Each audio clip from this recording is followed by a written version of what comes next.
Buenas tardes. Bienvenidos a la charla sobre tromboembolismo pulmonar durante la gestación. Mi nombre es Jader Gómez Gallego. Soy docente del Departamento de Ginecología y Obstetricia de la Universidad de Antioquia. Espero que la charla les sea de mucha ayuda para sus aprendizajes. En esta revisión vamos a hablar sobre la definición del tromboembolismo. Vamos a repasar un poquito la anatomía de las arterias pulmonares, la epidemiología, por qué la materna, trombofilias, factores de riesgo, evaluación del riesgo, manifestaciones clínicas del embolismo pulmonar, diagnóstico, flujograma diagnóstico, diagnósticos diferenciales, reglas clínicas de predicción, el estudio GERS, tratamiento y anticoncepción. Como ven, es una agenda un poco extensa, pero vamos a tratar de resumirla al máximo.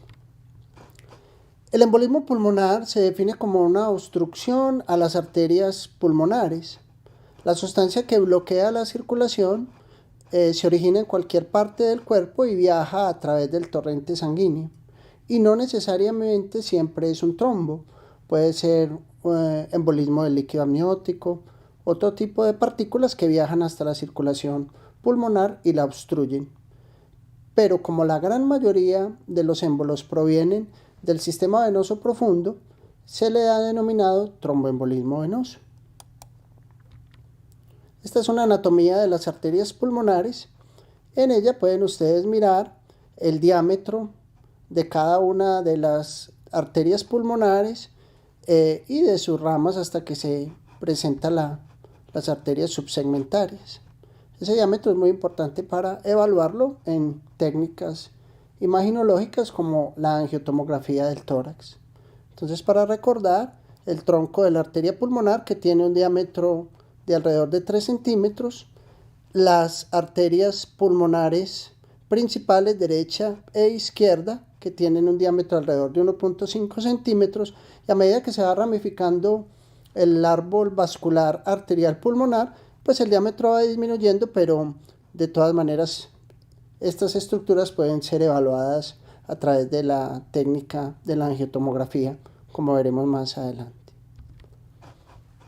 La prevalencia del tromboembolismo pulmonar es del 2 a 6% en casos sospechados, una incidencia de 0.3% en el embarazo y el puerperio, y como les mencionaba, el 60% ocurre en el periodo posparto, si no tienen antecedentes de tromboembolismo antenatal. El riesgo de tromboembolismo puede ir hasta las primeras 6 semanas posparto, pero permanece hasta las 12 semanas el riesgo, luego de que pasan los cambios fisiológicos que se presentaron durante la gestación. El 30% ocurren en el periodo antenatal. En esta revisión que aparece en la revista American Journal de Obstetricia y Ginecología, evalúan las readmisiones por tromboembolismo pulmonar en el posparto. Como ustedes ven en la gráfica, la gran mayoría de los embolismos pulmonares se presentan en los primeros 20 días del puerperio. O sea que los reingresos por embolismo pulmonar son mucho más frecuentes en los 20 días del puerperio. Alrededor del 70% de los casos se presentan en los primeros 20 días del puerperio. El tromboembolismo venoso es responsable del 3% de las muertes maternas en el mundo y del 15% en los Estados Unidos, de acuerdo a este estudio de la Organización Mundial de la Salud, publicado en la revista Lancet en el año 2014.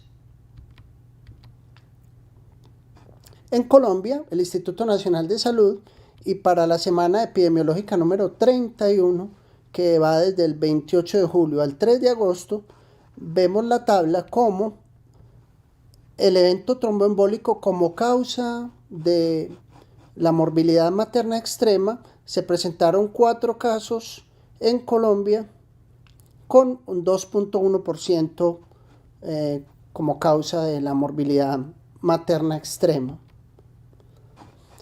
La razón de morbimortalidad materna nacional está alrededor para este periodo epidemiológico de 45.4 por cada 100.000 nacidos vivos y para nuestro departamento alrededor del 32.8 por cada 100.000 nacidos vivos. O sea que tenemos unas tasas de morbimortalidad relativamente destacadas, por lo buenas en nuestra región.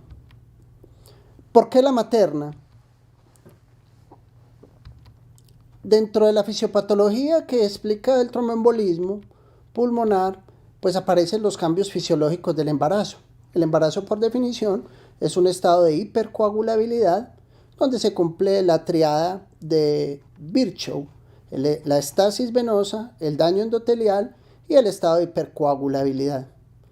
Igualmente existen factores de riesgo como las trombofilias y el aumento de los factores de riesgo propios del embarazo, como lo vamos a ver más adelante. Con respecto al primer estado, que es el estado de hipercoagulabilidad, pues se presentan unos cambios fisiológicos donde hay anticoagulación, fibrinolisis y procoagulación. O sea que hay un imbalance entre las sustancias procoagulantes que predominan en detrimento de las sustancias que favorecen la anticoagulación. Se destaca como factores procoagulantes el aumento en las concentraciones séricas del fibrinógeno, de los factores de la coagulación vitamino K dependientes, el 2, el 7, el 9, el 10, el factor de von Willebrand, el dímero D, hay activación plaquetaria y se disminuyen los factores que contribuyen a la anticoagulación, como la proteína S libre. Se aumentan el inhibidor 1 del activador del plasminógeno, el inhibidor 2 del activador del plasminógeno y parece que no cambian la proteína C y la antitrombina. Entonces todos esos estados, esos cambios hematológicos llevan a que el embarazo sea un estado procoagulante y que se desarrolle la famosa triada de Virchow, que es la estasis. Esa estasis está también muy destacada por la compresión de las venas ilíacas, por el efecto de la progesterona y por la inmovilización. La hipercoagulabilidad, como ya lo mencionábamos, aumento de los factores procoagulantes, aumento de la actividad anticoagulante y disminución de la actividad anticoagulante y disminución de la actividad fibrinolítica. Y la lesión endotelial propia de un parto o si la paciente necesitó una cesárea, pues hay daño endotelial o en un parto instrumentado.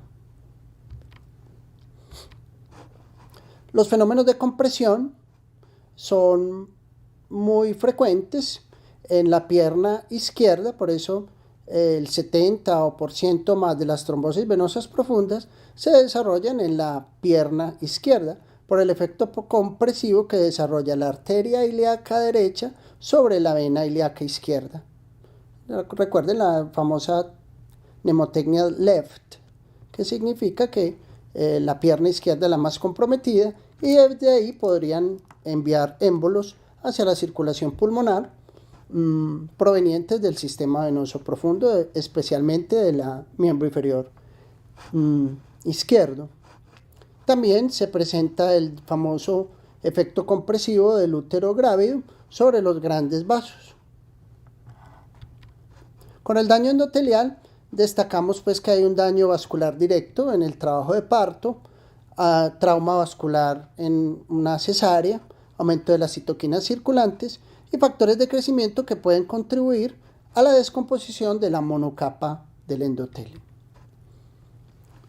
Con respecto a las trombofilias, hasta el 40% de las pacientes con tromboembolismo venoso o tromboembolismo pulmonar tienen una trombofilia, conocida o no. Las más frecuentes son el factor 5 de Leiden, la mutación de la protrombina G20-210A, la deficiencia de antitrombina, la deficiencia de proteína C y la deficiencia de la proteína S. En la tabla pues les muestro cuál es la prevalencia y el riesgo de tener un fenómeno tromboembólico dependiendo del tipo de trombofilia. La que más frecuentemente se presenta, el factor D5 de Leiden homocigoto, y el riesgo es muy alto, 34.4 de un fenómeno tromboembólico durante la gestación. Le seguiría la protrombina G20-210A homocigótica con un riesgo alrededor del 26.4% y una trombofilia que es adquirida que conocemos como el síndrome antifosfolípido, donde el riesgo de un fenómeno tromboembólico está alrededor del 15.8%. Dentro de los factores de riesgo, antecedente de fenómenos trombóticos previos, trombofilia bien sea genética o adquirida, como ya lo vieron en la tabla, y los relacionados con el paciente. Los más importantes, la obesidad, un índice de masa corporal mayor o igual de 30 kilos por metro cuadrado, la edad mayor de 35 años, ser fumadora en este caso, venas varicosas, inmovilidad, por ejemplo por una paraplejía, drogas intravenosas, antecedente familiar de un fenómeno tromboembólico venoso no provocado o provocado por la ingestión de estrógenos anticonceptivos orales. Dentro de los factores transitorios o de nueva presentación, cualquier cirugía durante el parto o el puerperio, una fractura ósea, hospitalización posparto mayor o igual de 3 días, inmovilidad por más o igual de 3 días, cualquier viaje que dure más de 4 horas, deshidratación muy frecuente como factor de riesgo, especialmente en el primer trimestre por las náuseas y vómito durante la gestación o la hiperemesis gravídica, la infección sistémica que requiera antibióticos intravenosos u hospitalización. Dentro de los factores de riesgo obstétricos, el embarazo múltiple, la preeclampsia, la etapa de la gestación, el trabajo de parto de más de 24 horas, la cesárea, el parto instrumentado, un mortinato en el actual embarazo, el parto pretérmino en el actual embarazo, la transfusión, la hemorragia posparto, las pacientes que se someten a procedimientos de reproducción asistida o de fertilización in vitro, el síndrome de hiperestimulación ovárica, como factores obstétricos bien conocidos. Para evaluar el riesgo en pacientes a las cuales se le ha realizado cesárea, es importante revisar este artículo del New England Journal of Medicine del año 2008. En ese artículo se dividen las pacientes en riesgo bajo, como pacientes a las cuales se le realizó una cesárea en una gestación que no tenía complicaciones y sin otros factores de riesgo. La forma de evitar cualquier fenómeno tromboembólico es incentivar a la paciente a que desarrolle una deambulación temprana. En el riesgo moderado estarían pacientes que tienen edad mayor de 35 años, obesidad, un índice de masa corporal mayor o igual de 30, paridad mayor de 3, o que tienen venas varicosas en los miembros inferiores, que tienen una infección en curso, una preeclampsia, que están inmovilizadas por más de 4 días antes de la cirugía, y comorbilidades como una cirugía o una enfermedad mayor o una cesárea emergente en trabajo de parto. En estas pacientes se recomienda para evitar los fenómenos tromboembólicos las heparinas de bajo peso molecular o las medidas de compresión mecánica intermitente. En las pacientes con cesárea, entonces, son de alto riesgo aquellas pacientes que tienen 2 o más factores de riesgo moderados ya revisados, a la paciente que se le debió realizar una cesárea histerectomía y las pacientes que tienen trombosis venosa profunda previa con trombofilia conocida, como las revisadas, el factor 5 de Leiden o la homocigosidad para el gen de la protrombina G20-210A. Esas pacientes deben recibir heparinas de bajo peso molecular y medias de compresión mecánica intermitente como medidas profilácticas del fenómeno tromboembólico. Para hacer el diagnóstico de los fenómenos de embolismo pulmonar durante la gestación, pues les traigo esta diapositiva donde dice que debemos tener como un alto índice de sospecha y es alarmarnos, al igual que la población no gestante, cuáles serían las principales alarmas. La presencia de uno o más de los siguientes síntomas: disnea de presentación aguda, dolor pleurítico y hemoptisis. Dentro de las manifestaciones clínicas no hay signos clínicos o síntomas específicos. Se pueden confundir incluso con los cambios fisiológicos del embarazo, por eso es tan difícil el flujograma diagnóstico. Las pacientes pueden tenerse en un porcentaje como en el 70%, pueden presentar disnea, edema en los miembros inferiores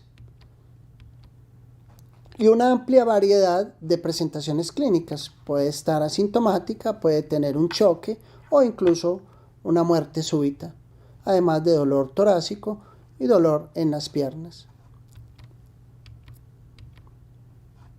En este estudio, que es del Obstetrics and Gynecology, se estudiaron 38 mujeres gestantes con un embolismo pulmonar confirmado y la sintomatología más frecuente fue la disnea en un 62% de esas 38 mujeres, dolor torácico pleurítico en un 55%, tos en un 24% y sudoración 18%. Como les mencionaba, la disnea es muy frecuente en el embarazo, incluso pudiera ser un cambio fisiológico explicado por la disminución de la capacidad residual funcional a medida que el útero grávido aumenta de tamaño. Entonces en la tabla destacamos entonces los principales signos y síntomas: la taquipnea en un 90%, la taquicardia, la hemoptisis es menos común, la diaforesis es menos común, la fiebre, los crépitos, las sibilancias y el síncope son síntomas menos comunes. Y dentro de los signos más comunes, la disnea en un 80%, el dolor torácico pleurítico en un 70%, la aprehensión en un 60% y tos no productiva en un 50%.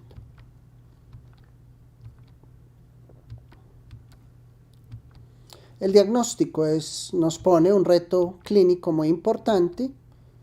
En ese diagnóstico entonces hay que evaluar las manifestaciones clínicas que se pueden confundir, como ya se los mencionaba, con los cambios fisiológicos del embarazo. Entonces hay que tener mucho cuidado con los síntomas y los signos que vemos en la paciente. Hay predictores clínicos que no están validados en la gestación, como lo veremos más adelante. El dímero D tiene baja especificidad en el embarazo y las ayudas imaginológicas pues nos ponen siempre a pensar en los fenómenos de irradiación, de teratogenicidad, de oncogénesis y del uso de medios de contraste que pudieran llevar a alteraciones como la teratogenicidad o reacciones alérgicas. Con las pruebas de laboratorio, si pedimos unos gases arteriales, lo más probable es que esos gases no son, sus datos no son ni sensibles ni específicos. Puede presentar una alcalosis respiratoria, puede haber hipoxemia y eso sumado a unos rayos X del tórax normal, pues nos haría tengamos una sospecha clínica del embolismo pulmonar. Con respecto al dímero D, que es un producto de degradación de la fibrina, hay muchos trabajos que revisan si el dímero D es útil o no para el diagnóstico durante la gestación, pero lo que podemos en general decir es que aumenta con cada trimestre y disminuye lentamente en el posparto. Entonces tenemos en la semana 16 niveles séricos entre 152 y 607 nanogramos por mililitro y en la semana 36 260 a 1036 nanogramos por mililitro. No se ha validado en otros estudios y por tanto, pues como se presenta un aumento del dímero D en por cada trimestre de la gestación, pues pierde su utilidad.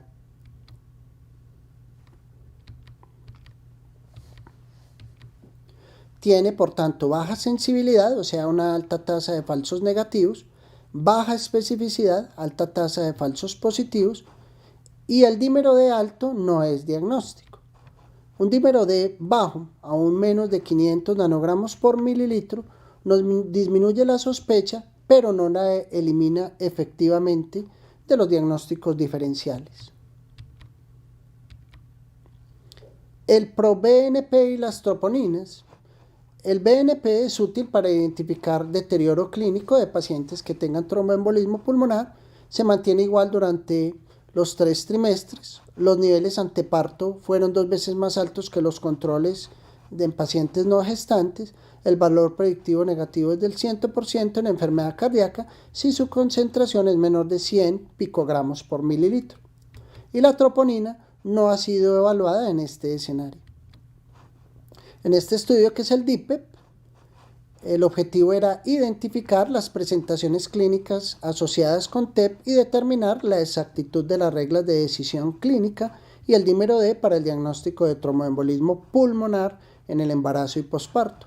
Fue un estudio observacional, 11 departamentos de emergencia en el Reino Unido, con un número de 324 pacientes embarazadas o en posparto que tenían sospecha de tromboembolismo pulmonar y 198 con el diagnóstico ya de tromboembolismo pulmonar.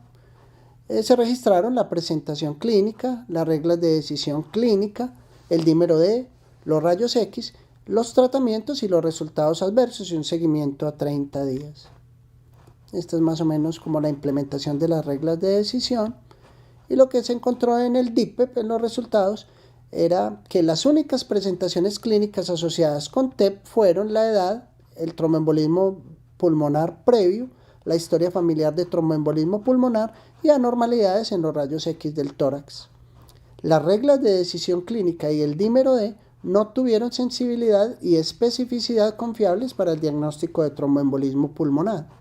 En conclusión, el DIPEP nos deja que las reglas de decisión clínica y el dímero D no se deben usar para el diagnóstico de tromboembolismo pulmonar en el embarazo. Continuando con el laboratorio y los rayos X del tórax en el embolismo pulmonar, miremos los gases. Generalmente la presión de oxígeno está alrededor de menos de 85 milímetros de mercurio. En el electrocardiograma, el signo clínico más frecuente es la taquicardia sinusal. Puede haber una desviación del eje a la derecha y esta morfología de S1Q3T3 es relativamente infrecuente, menos del 20% de los casos se conoce como el Makin-White. Los rayos X del tórax, podemos ver oligoemia focal, atelectasias, puede haber derrame pleural, una elevación del hemidiafragma, que se llama el signo de la joroba de Hampton, y la cardiomegalia. Aquí tenemos un ejemplo del S1Q3 en el electrocardiograma y lo que se pudiera ver en la placa de tórax, la oligoemia, puede haber atelectasias ya descritos en la placa. Vamos para el diagnóstico. Como les mencionaba antes, hay que tener un alto índice de sospecha clínica, un bajo umbral para la realización de las pruebas diagnósticas y en ese bajo umbral pues ya nos empiezan a preocupar estos aspectos. La prueba diagnóstica que voy a utilizar para descartar el embolismo pulmonar somete a la paciente y al bebé a radiación ionizante, a los medios de contraste, al riesgo potencial de teratogenicidad y oncogenicidad y tenemos como clínicos que sopesar dicho riesgo. Los rayos X del tórax pueden ser normales en el 50% de las pacientes, pero nos ayuda con un diagnóstico diferencial. El ultrasonido Doppler de los miembros inferiores nos puede ayudar para descartar si la paciente tiene un tromboembolismo venoso, que pudiera explicar la sintomatología pulmonar. La gammagrafía de ventilación por perfusión es indeterminada en alrededor del 21% de los casos y nos queda la angiografía pulmonar por tomografía. El flujograma diagnóstico que proponemos en esta revisión fue descrito por la Asociación Americana, la Sociedad Americana del Tórax y la Sociedad de Radiología del Tórax Americana. Salió en esta referencia y este es más o menos el flujograma que seguimos. Si hay sospecha de embolismo pulmonar, miramos si hay síntomas en las piernas de la paciente. Si hay síntomas en las piernas de la paciente, entonces hacemos un ultrasonido de compresión de los miembros inferiores y si el ultrasonido de compresión da positivo, empezamos tratamiento de anticoagulación porque la paciente tiene un tromboembolismo venoso y probablemente la sintomatología respiratoria que tiene es secundario a que se enviaron émbolos a las arterias pulmonares y a esta paciente pues no habría que hacerle imágenes al tórax, nos evitamos la irradiación al tórax. Si el ultrasonido de compresión es negativo, haríamos rayos X del tórax para encontrar otros posibles diagnósticos diferenciales. Si los síntomas en las piernas, por este lado del flujograma, están ausentes, entonces hacemos unos rayos X del tórax. Si los rayos X del tórax son normales, nos indicarían una gammagrafía de ventilación-perfusión, iniciando primero por la perfusión y luego por la ventilación en caso de ser necesario. Si la gammagrafía es positiva, pues empezamos tratamiento de anticoagulación.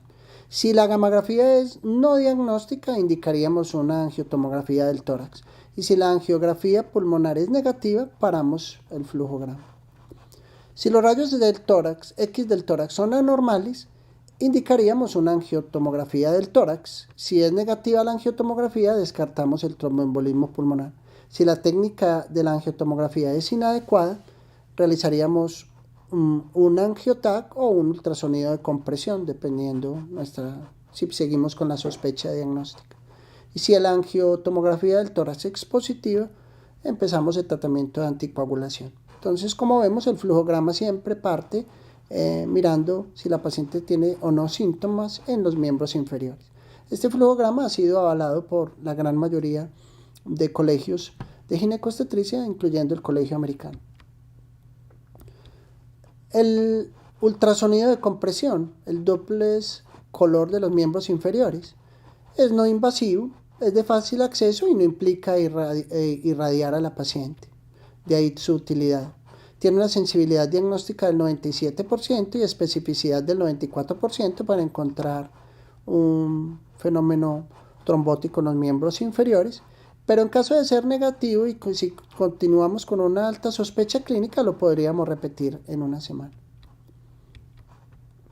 La gammagrafía de ventilación-perfusión pues se fundamenta mucho en el trabajo llamado PIOPET-2, que excluyó las gestantes y divide las pacientes en categorías de riesgo: normal o muy baja probabilidad de embolismo pulmonar, alrededor del 0 al 6% de las pacientes; baja probabilidad de embolismo pulmonar; moderada probabilidad de embolismo pulmonar; y alta probabilidad de embolismo pulmonar, 56-96% de las pacientes están en este grupo. La desventaja que tiene esta técnica es que en la población no gestante son indeterminados alrededor del 38% de los estudios de gammagrafía de ventilación-perfusión que se realizan. En los estudios retrospectivos en las gestantes, por categoría de riesgo, se encuentra como el estudio es normal o de muy baja probabilidad en el 75 al 93% y en estudios indeterminados del 7 al 25%. La angiotomografía pulmonar, altamente sensible y específica. Hay 4 estudios retrospectivos que reportan tasas variables entre diagnósticas y no diagnósticas. Diagnósticas del 78 al 83% y no diagnósticas del 6 al 30%. La angiografía pulmonar por resonancia magnética tiene también una sensibilidad y especificidad en la población general, una sensibilidad del 31 al 92% y especificidad del 85 al 100%. En las gestantes no han sido evaluadas y tiene una particularidad, y es que la teratogenicidad del gadolinio, la FDA lo considera como un medio de contraste categoría C, es decir, se podría utilizar solo si los beneficios superan con mucho los riesgos de la administración de este medio de contraste. Y la irradiación al feto y a la madre. Entonces, las imágenes exponen a radiación. Esa exposición a radiación pues no debería ser un impedimento, pero uno debería priorizar aquellas imágenes diagnósticas que no someten a la mamá y al bebé a una irradiación muy importante.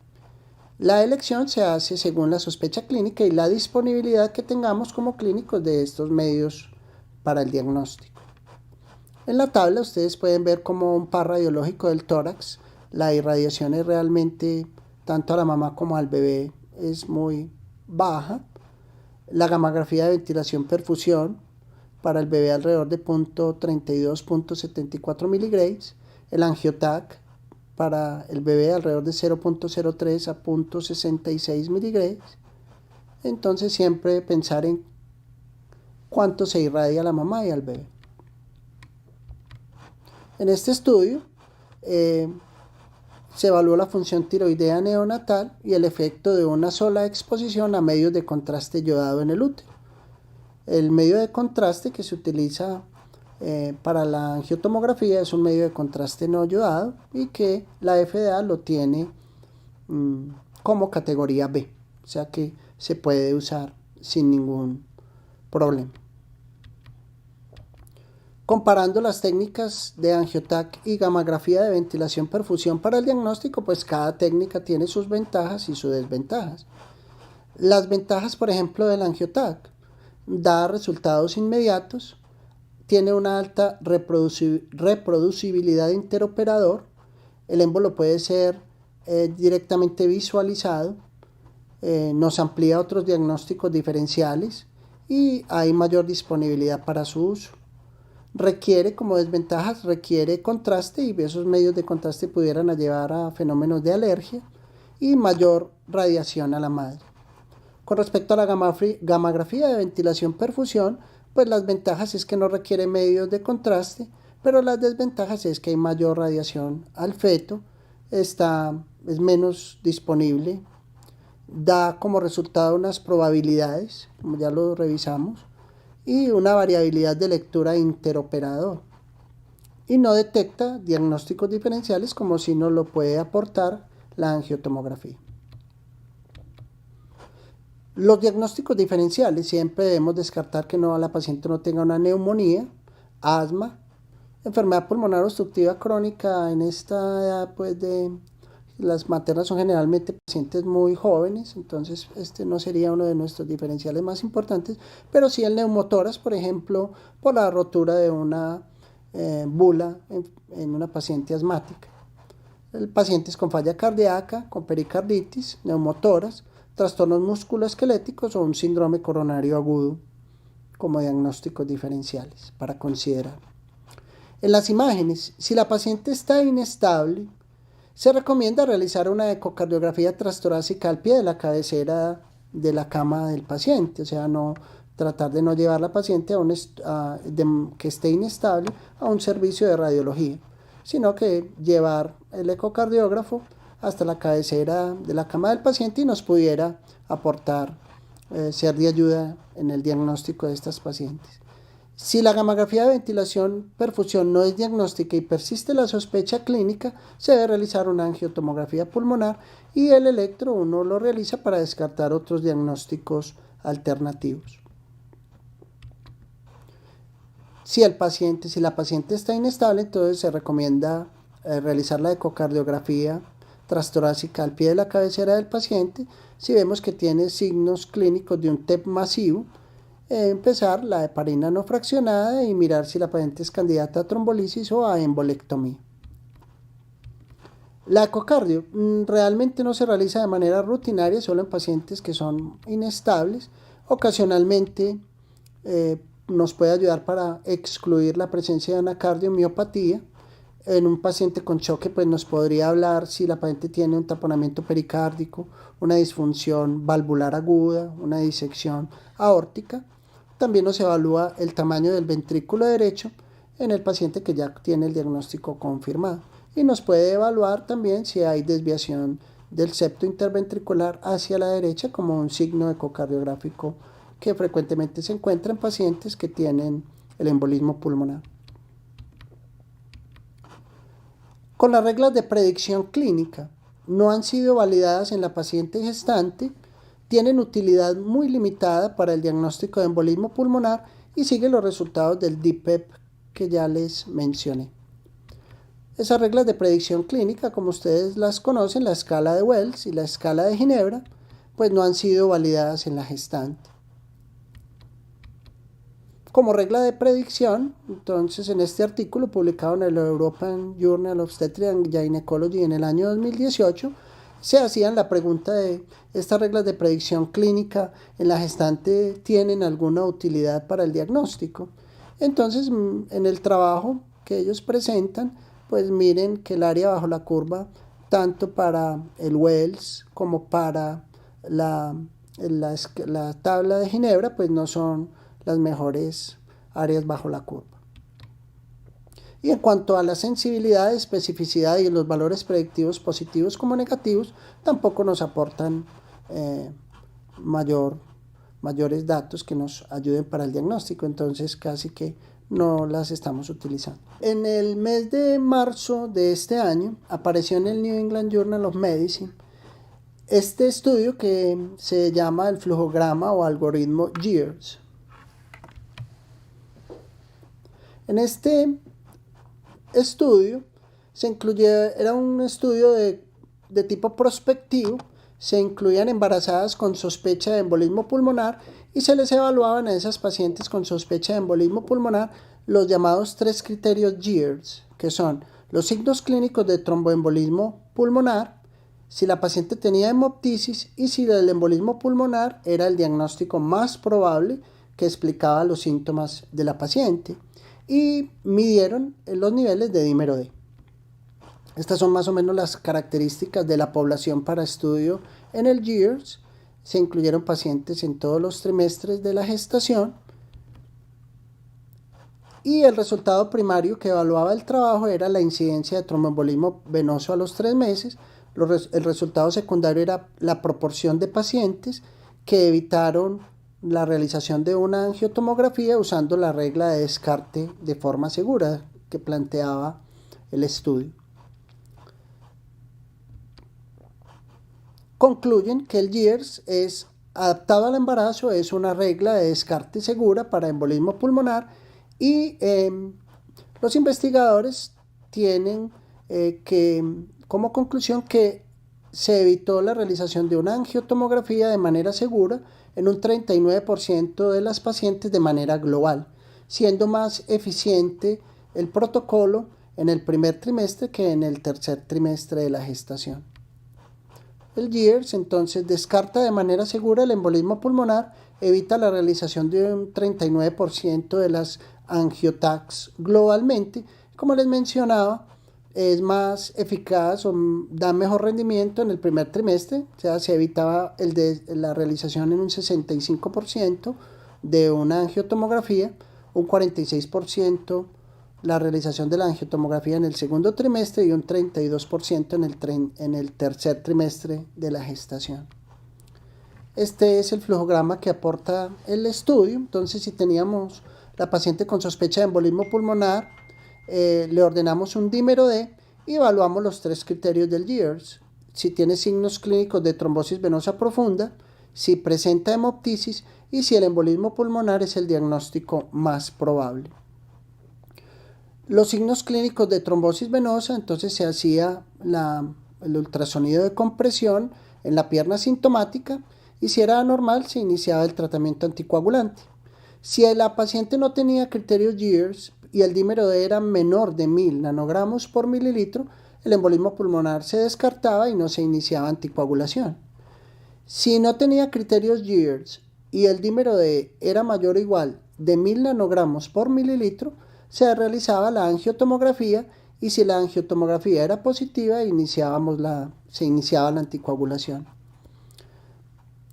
Si la paciente tiene uno o 3 criterios GEARS y el dímero D menor de 500 nanogramos por mililitro, se descarta el embolismo pulmonar y no se inicia anticoagulación. Y si tiene 1 o 3 criterios GEARS y el dímero D mayor o igual de 500 nanogramos por mililitro, indicaban la realización de la angiotomografía y si la angiotomografía era positiva, iniciar la anticoagulación. Este es el flujograma entonces de GEARS. Mire cómo dependiendo de los niveles del dímero D, pues se descartaba o no la presencia del embolismo pulmonar. Este es otro flujograma. Si tenemos un embolismo pulmonar ya diagnosticado y la anticoagulación no está contraindicada, pues la empezamos. Evaluamos si la paciente está estable o inestable hemodinámicamente. Si la paciente está inestable hemodinámicamente, administramos líquidos y vasopresores y miramos si tiene contraindicada la trombolisis. para indicar una embolectomía quirúrgica. Si no tiene contraindicada la trombolisis, pues se podría trombolizar. Si no tiene inestabilidad hemodinámica, evaluamos si hay disfunción del ventrículo derecho. Si hay disfunción del ventrículo derecho, se considera la terapia trombolítica. Si no hay disfunción del ventrículo derecho, en paciente que no está inestable hemodinámicamente, iniciamos la anticoagulación. Si la anticoagulación está contraindicada, como lo veremos más adelante, pues ordenamos la inserción de un filtro de vena cava inferior, se inicia la anticoagulación cuando sea seguro y se considera retirar el filtro posteriormente. Para el tratamiento del tromboembolismo, pues tenemos muchas opciones. Los anticoagulantes son la primera línea de tratamiento. De estos anticoagulantes preferimos las heparinas, tanto la heparina estándar como la heparina de bajo peso molecular. Los anticoagulantes orales más nuevos, pues considerar en pacientes que no se toleran el uso de heparinas o danoparoide. Los anticoagulantes orales directos y los inhibidores directos de la trombina, como el dabigatran, no deberían ser usados durante la gestación.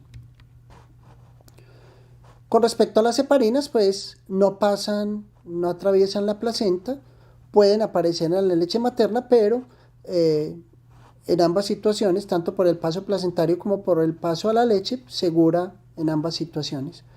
Con los antagonistas de la vitamina K, la que más frecuentemente usamos, la warfarina, atraviesa la placenta, pasa a la leche y anteparto se debería usar solo en situaciones muy especiales, como pacientes con válvulas protésicas mecánicas que requieren una anticoagulación muy estricta, pero sopesando los riesgos tanto de teratogenicidad como de fetotoxicidad del medicamento, y es seguro en la lactancia. Los anticoagulantes orales directos, hay una limitada evidencia para su uso durante la gestación y no se recomienda en ninguna situación. El danoparoide no atraviesa la placenta, no pasa a la lactancia, no pasa a la leche y es segura en ambas situaciones. El fundaparinox pasa a la placenta, no se sabe cómo se comporta para la lactancia y está limitado su estudio a situaciones especiales, pero parece que la evidencia actual es que da seguridad para el feto.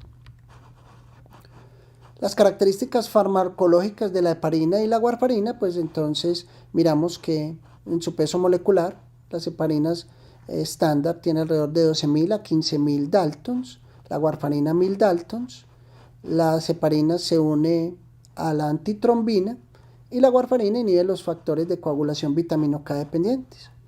Estas son las vidas medias. Mire, la heparina estándar, la vida media alrededor de 1 a 2.5 horas. Esta es una de las ventajas más importantes para su uso, mientras que la warfarina alrededor de 2.5 días como vida media. Les recuerdo que un medicamento se depura del plasma cuando se multiplica su vida media por 4 o por 5. Entonces, la eliminación de la heparina estándar estaría alrededor de 4 horas y mire, la depuración de warfarina pues se demoraría muchos días. Además que la heparina estándar no pasa la placenta, no anticoagula el feto, mientras que la warfarina anticoagula el feto. La reversión, la heparina estándar se puede revertir con sulfato de portamina y la warfarina con vitamina K. Cuando comparamos heparina estándar con heparina de bajo peso molecular, pues las de bajo peso molecular, como su nombre lo indica, tienen alrededor de 4.000 a 6.000 daltons, se unen a la antitrombina, tienen una actividad inhibitoria sobre el factor 10A, se administran por vía subcutánea, una vida media de las heparinas de bajo peso alrededor de 4 horas. Su monitorización por laboratorio para las heparinas de bajo peso no es necesaria en la gran mayoría de las condiciones clínicas, solo en situaciones como pacientes que tienen un peso muy por debajo de lo esperado, o las pacientes que tienen obesidad mórbida porque su comportamiento farmacocinético puede cambiar, o en aquellas pacientes que tienen alteraciones renales de base y que tienen depuraciones de creatinina calculadas menores de 30 mililitros por minuto. Es necesario medir los niveles anti-10A. Igualmente en pacientes que tienen válvulas protésicas mecánicas que se anticoagulan con heparinas de bajo peso, es necesario siempre medir los niveles anti-ISA para tenerlos en concentraciones terapéuticas que, dependiendo de cada situación en particular, podrían oscilar entre 0.8 y 1.2 unidades internacionales por mililitro. El paso transplacentario, ninguna de las dos pasa. La tabla pues obviamente no es muy extensa, no la vamos a revisar toda, les queda como para que ustedes la puedan tener como material de estudio, pero están todos los medicamentos, los mecanismos, su peso molecular, si pasan o no la placenta, si es seguro o no usarlo en el embarazo y en la lactancia. En las pautas de tratamiento en la fase aguda, pues la trombolisis con el RTPA, las dosis y sus pautas de infusión, el uso de las heparinas de bajo peso que más frecuentemente están en el medio, la enoxaparina, la dalteparina, la tinzaparina, y en sus dosis de anticoagulación. Esta es una tabla que aparece recomendada por el Colegio Americano de Ginecología y Obstetricia, y vemos como en las dosis ajustadas, o sea, las dosis llamadas pues terapéuticas, como les mencionaba, tener niveles anti-ISA de 20.6 y 1 unidades internacionales por mililitro las 4 horas postdosis. Si usamos enoxaparina, pues la anticoagulación sería 1 miligramo por kilo cada 12 horas, con dalteparina 200 unidades por kilo día o 100 unidades por kilo cada 12, y con tinzaparina 175 unidades internacionales por kilo día. Este es como más o menos muy parecido, recordando pues las dosis de anticoagulación. Aquí nadroparina 86 unidades por kilo 2 veces al día. En el manejo agudo con la heparina estándar, pues haríamos, se le infunde al paciente 80 unidades por kilo en bolo, y luego se mantendría una infusión de 18 unidades por kilo hora, y continuar según el nomograma de cada institución que debe estar disponible. Generalmente se sigue con el TTPA y se van haciendo los aumentos o las disminuciones de acuerdo a los valores que nos vaya dando el nomograma. El uso de heparinas de bajo peso es seguro durante la gestación, entonces sí, no cruzan la barrera placentaria, son los medicamentos de elección durante la gestación. Los anticoagulantes orales directos, los estudios excluyen a las gestantes y por tanto no se deberían usar. La warfarina cruza la placenta y tiene una teratogenicidad muy conocida, que es atresia de coanas, epifisitis punctata, y es también fetotóxico. Depende mucho la teratogenicidad y la fetotoxicidad de la dosis que requiera la paciente, siendo mucho menor en pacientes que requieren menos de 5 miligramos por día para tener el efecto anticoagulante. Puede dar también hemorragia, acuérdense que el feto también está anticoagulado, entonces si la paciente está en trabajo de parto y está anticoagulada con warfarina, el feto se considera anticoagulado. En caso de un parto vaginal inminente y llegar a nacer, tiene un riesgo muy importante de una hemorragia intracerebral que debería haber sido evitado con una cesárea emergente previa aplicación de plasma fresco congelado, reversión de la anticoagulación. Con fundaparinox no incrementa el riesgo de malformaciones congénitas, y con inhibidores de trombina como la lepirudina no se espera que se incremente el riesgo de anomalías congénitas. ¿Cómo vamos a manejar la anticoagulación alrededor del trabajo de parto y parto? Entonces, menos de 2 semanas antes del trabajo de parto, la paciente podría hospitalizarse y empezarse un tratamiento con heparina estándar intravenoso o aplicar un filtro de vena cava inferior, preferiblemente pues que se pueda retirar, y considerar inducción. Reiniciar la anticoagulación con heparina de bajo peso molecular o heparina no fraccionada en el posparto y el plan de retiro del filtro. En 2 o 4 semanas antes del trabajo de parto, pues iniciar el tratamiento con heparina de bajo peso molecular, considerar el cambio a heparina estándar aproximadamente a la semana 36-38, dependiendo de cada paciente en particular, y hacer una terminación planeada de la gestación. Si estamos con heparina estándar, entonces esa heparina estándar se suspende alrededor de 6 horas del parto anticipado. Acuérdense que la vida media es alrededor de 1 hora, entonces 1 hora por 4 o 5, que es la vida media, pues ya se ha eliminado del plasma y sería seguro parto vaginal o una cesárea con la suspensión durante ese tiempo de la heparina estándar. Si eso al momento del tromboembolismo pulmonar es más de un mes antes del trabajo de parto, dependiendo del riesgo de la paciente, del número de embarazos previos, de la edad gestacional, de los hallazgos en la dilatación cervical, se puede continuar la heparina de bajo peso molecular hasta la inducción planeada o considerar su cambio a heparina no fraccionada y hacer un seguimiento con los niveles anti-10A. Para todas las pacientes que están anticoaguladas durante la gestación, estas son las recomendaciones. Instruir a las pacientes que suspendan las inyecciones de heparina cuando hay los primeros signos del inicio del trabajo de parto y que se presenten a hospitales donde puedan ser aconsejadas. Suspender la heparina de bajo peso molecular en las dosis de anticoagulación por lo menos 24 horas antes de una anestesia regional o del nacimiento planeado del bebé. Las heparinas de bajo peso molecular no deben reiniciarse antes de 4 horas de haberse aplicado una anestesia regional o haberse retirado un catéter epidural. Y el catéter epidural no debe removerse antes de 12 horas de haberse aplicado una inyección de heparina de bajo peso.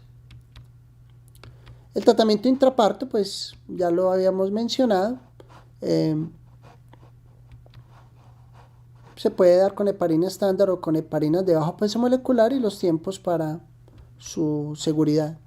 Las mujeres que se encuentran anticoaguladas con heparinas de bajo peso molecular se benefician de una inducción programada del parto o de una cesárea para efectivamente minimizar el tiempo sin anticoagulación y evitar o disminuir el riesgo de un nuevo tromboembolismo. Hay que sopesar los riesgos de la anticoagulación versus los riesgos de una recurrencia de un fenómeno tromboembólico. Eso depende del riesgo individual que tengamos en cada paciente. ¿Cuáles son los efectos secundarios de la anticoagulación con heparina? El efecto secundario, como el sangrado, se presenta en el 5 al 10%, la trombocitopenia inducida por heparina del 5 al 10%, mucho menos frecuente en las heparinas de bajo peso molecular, cambios osteoporóticos, el del 2 al 17% y la anafilaxia es rara.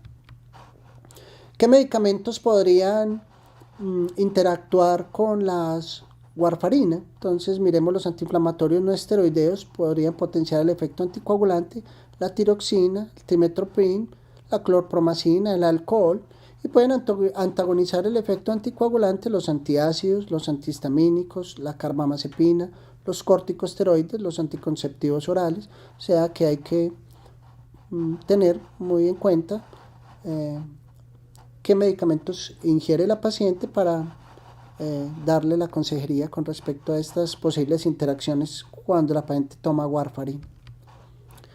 Con los efectos maternos y fetales, pues ya los destacábamos, los fetales, la hemorragia porque cruza la placenta y puede anticoagular al bebé, la embriopatía warfarínica, anormalidades del sistema nervioso central, atrofia del nervio óptico porque es también fetotóxica y hay descripciones de retardo mental, probablemente secundario a hemorragias intraparenquimatosas. Y en la madre el sangrado, la necrosis de la piel, gangrena, hipersensibilidad y síndrome de las uñas moradas. Si la paciente tiene un tromboembolismo pulmonar agudo y está inestable hemodinámicamente, como lo mencionábamos, se necesita un soporte vasoactivo y mirar si la paciente es candidata a trombolisis, a embolectomía pulmonar mediante toracotomía o a embolectomía percutánea con catéter o a un filtro de vena cava inferior. Respecto a la trombolisis, el uso de los agentes trombolíticos en las gestantes debe ser considerado de la misma manera que en la población general. Toda la evidencia disponible sugiere que uno se debe acercar a la trombolisis de la gestante de una manera idéntica a la población no gestante. Considerarla cuando hay una amenaza para la vida, una paciente que está muy hipotensa y que esa hipotensión es persistente en el tiempo. La teratogenicidad por los agentes trombolíticos pues no ha sido descrita. El riesgo de hemorragia es alto, hay casos descritos de desprendimiento placentario luego del uso de estos medicamentos, pero no hay estudios controlados. En este libro de texto de cuidado crítico obstétrico, pues se mira cómo la hemorragia puede ser el 8%, el nacimiento prematuro el 6%, muertes perinatales el 1% y muertes maternas también descritas. En esta revisión sistemática de casos de 172 gestantes a las cuales se les realizó trombolisis, hubo una tasa de mortalidad materna del 1%, una incidencia de pérdida fetal del 6%, incidencia de complicaciones hemorrágicas en la madre del 8% y riesgo de hemorragia posparto es mayor en las pacientes tratadas dentro de las 8 horas del parto, porque obviamente tenemos un lecho cruento uteroplacentario, sea por parto o por cesárea. Se contraindica de manera absoluta la trombolisis si hay antecedente de una hemorragia intracraneana, una enfermedad cerebrovascular estructural intracraneana por una malformación arteriovenosa que no ha sido tratada, una enfermedad maligna del sistema nervioso central, un sangrado activo con diátesis al sangrado, una cirugía reciente en la médula o el cerebro, una enfermedad cerebrovascular isquémica en los 3 meses previos o un trauma cerrado de cráneo o facial con evidencia radiográfica de lesión cerebral. Las relativas, pues no aplica a las maternas más de 75 años, la punción de un vaso no compresible, RCCP prolongada más de 10 minutos, un sangrado interno en las últimas 2-4 semanas, antecedente de hipertensión arterial crónica pobremente controlada o una hipertensión arterial grave no controlada y antecedente de enfermedad cerebrovascular isquémica en los más de 3 meses. Entonces, ya hablando pues de las maternas, se prefiere cómo trombolizarlas con el RTPA sobre otros trombolíticos, sobre uroquinasa por ejemplo. Se administra en un corto periodo de tiempo en comparación con streptoquinasa. En la tabla donde estaban todos los medicamentos pues pueden revisar cómo se utiliza. Es ideal para eventos trombóticos agudos en los que se desea un efecto local y no sistémico. Tiene alta afinidad por el plasminógeno solo en la presencia de fibrina, menos riesgo de hemorragia sistémica, no hay antigenicidad y se puede administrar de manera repetida. Con respecto a la cirugía, se reserva para pacientes gestantes con un embolismo pulmonar de alto riesgo que tiene contraindicado tiene contraindicación para la terapia trombolítica o donde se hizo terapia trombolítica y falló. En este caso se podría hacer una embolectomía pulmonar por toracotomía, una embolectomía por catéter percutáneo o aplicación de un filtro de vena cava. Con respecto al filtro, las indicaciones actuales del filtro pues son pacientes que tienen contraindicada la anticoagulación convencional, por ejemplo, porque tienen un sangrado activo, una cirugía reciente, una enfermedad cerebrovascular hemorrágica reciente, o donde la anticoagulación convencional no fue efectiva y se desarrolló un nuevo tromboembolismo, sea venoso o pulmonar, luego de haber tenido un esquema de anticoagulación óptimo. Complicaciones de la anticoagulación, como un sangrado significativo, o un lecho vascular pulmonar que ya está significativamente comprometido y es improbable que tolere nuevamente un nuevo insulto, como un embolismo pulmonar masivo o una hipertensión pulmonar crónica. En pacientes con antecedente de trombosis venosa profunda en las últimas 4 semanas del embarazo, el tromboembolismo venoso recurrente a pesar del adecuado manejo terapéutico y las contraindicaciones absolutas para el uso de anticoagulantes. Se recomienda retirar el filtro en el posparto. Con respecto a la lactancia y el uso de anticoagulantes, pues los habíamos mencionado anteriormente.